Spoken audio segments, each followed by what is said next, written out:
Okay, Dr. Tyson, in your opinion, who would be the most scientifically accurate and believable superhero with superhuman abilities in relation to real-world physics and counterpoint the most unbelievable and inaccurate, and why? Yeah, so and he is coming to us from Brisbane, Australia. Oh, cool. So I think the most reachable superhero that's out there is Batman.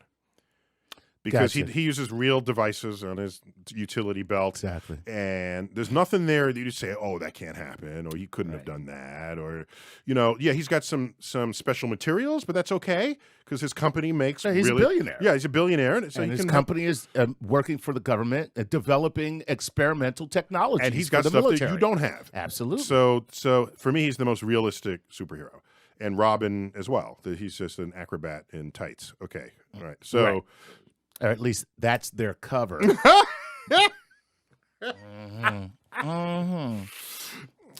you know we know the deal. Hanging around with that young boy all the time, putting him in underwear.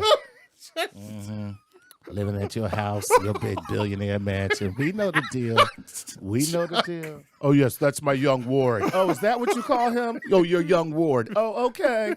Okay, child services won't be called because you're a billionaire and you have a young ward, okay? Let me do that. I am up on charges.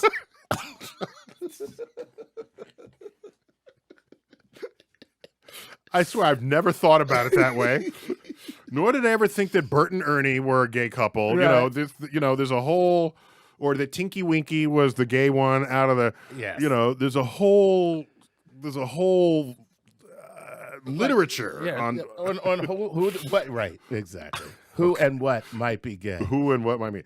I even forgot what I was talking about. So you were saying that he is Batman. the most realistic, Right. realistic is Batman. And he's more real than Iron Man because the energy source that Iron Man is drawing from, to concentrate that much energy in one place, you would basically vaporize everything it was touching. Right. So, and the other thing too is when you think about Tony Stark having this power source inside his chest. Right. Okay, let's be honest. Let's just hook him up to a city and forget it, because that's amazing. Right. Why is this guy flying around in a suit instead of powering New York for free? But go ahead. Right. So you can't concentrate energy.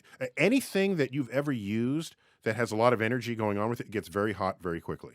Right. That's what energy does. Right. If you fire a gun enough times, the gun gets warm. It can even get too hot to touch. Too hot to touch, yeah. Right.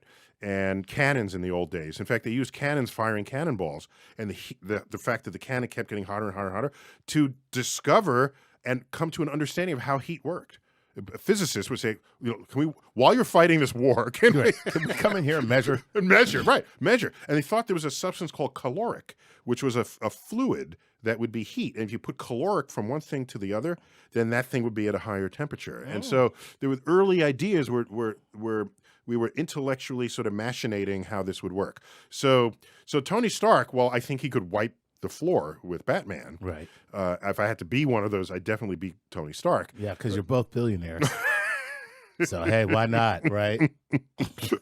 No, they're both billionaires. That's what I'm saying. Right, yeah, they're both. Yeah, pick the billionaire. Pick the billionaire you want to be. Right. And so definitely, but it's the energy, the concentration of energy is not real.